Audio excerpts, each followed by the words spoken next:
Les 5 étapes les plus importantes si vous voulez réussir votre Bike Fit maison sont les suivantes. Premièrement, assurez-vous d'ajuster la hauteur de selle. Ensuite, on va s'assurer d'ajuster le recul de selle. Et finalement, on va faire l'inclinaison de la selle. Le point 4, c'est d'ajuster la distance et la hauteur du cockpit. Et finalement, nous allons nous attarder au positionnement des cales sur la chaussure. C'est parti!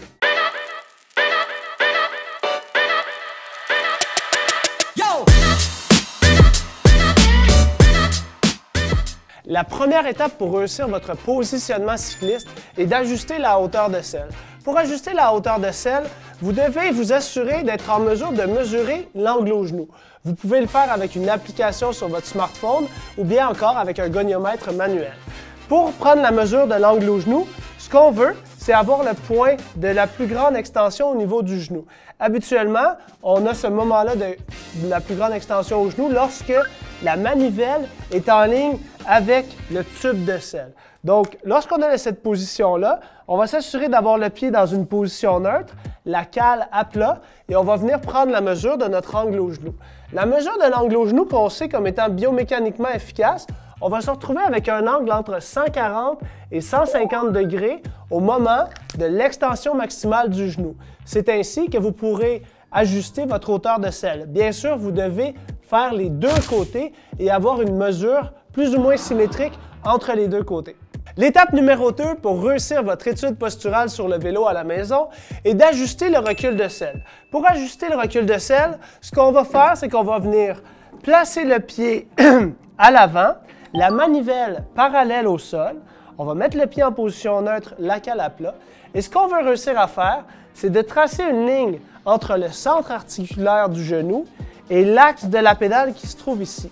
Donc, ce qu'on va faire, c'est qu'on va utiliser un fil de plomb et qu'on prenne notre mesure sur la patella ou derrière la patella, il faut réfléchir et s'assurer que finalement le centre articulaire du genou est en ligne avec l'axe de la pédale.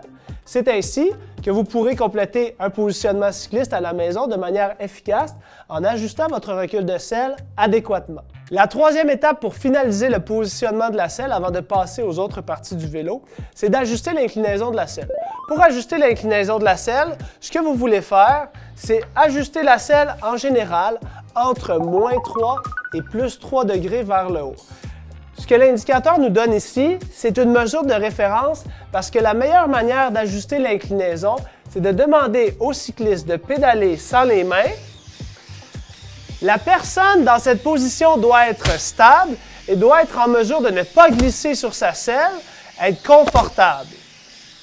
Ainsi, lorsqu'elle transitionnera vers les manettes de frein vitesse, le poids ne sera pas déchargé vers l'avant du vélo. On aura une bonne assise stable et efficace sur notre vélo. La quatrième étape de positionnement peut avoir lieu uniquement lorsqu'on a terminé le positionnement de la hauteur, du recul et de l'inclinaison de la selle.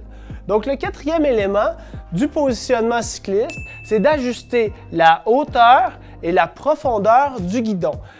Lorsqu'on a un cycliste qui pédale, ses mains doivent être sur les cocottes pour être en mesure de rejoindre ses vitesses et ses freins de manière efficace.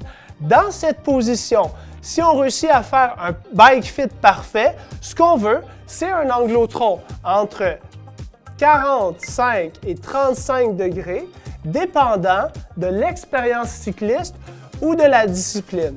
Si on a affaire à un gravel bike ou un vélo de route de type endurance, on va retrouver un anglotron d'environ 45 degrés et une position plus agressive autour de 35 degrés lorsqu'on a un vélo de route plus agressif chez un cycliste plus expérimenté. Le deuxième point pour réussir à ajuster la profondeur, la hauteur et la profondeur du cockpit, c'est de s'assurer d'avoir un angle à l'épaule autour de 90 degrés. Ce faisant, le cycliste sera en mesure d'utiliser son omoplate pour se stabiliser et idéalement, ce qu'on veut, c'est être capable de débarrer les coudes pour avoir accès à notre triceps qui nous permettra d'absorber les vibrations sur la route. La cinquième et dernière étape pour réussir votre étude posturale, votre bike fit à la maison, est d'ajuster le recul de votre cale en fonction de la tête du premier métatarse de votre pied. Donc, si on prend le pied Ariane ici, merci Ariane. Et qu'on se déplace juste ici, vous allez voir, j'ai placé un petit repère un petit ruban adhésif. J'ai fait la palpation de la tête de premier méta à Ariane et j'ai tracé un petit trait de crayon. Pour ajuster le recul de cale, ce que vous devez faire, c'est vous assurer que le centre de la cale est légèrement derrière le repère que vous avez tracé. C'est une étape que vous pouvez faire vous-même à la maison, qui est très simple, pour vous assurer d'avoir un positionnement de cale adéquat. Ariane, tu peux remettre ton pied sur la pédale.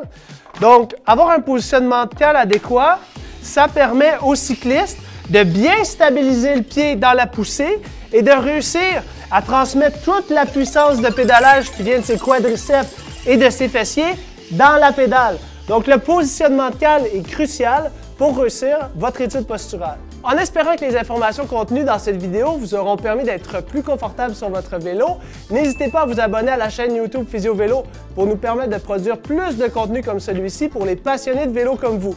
On se revoit dans la prochaine vidéo. Ciao! En espérant que... oui, c'est ça, on y va.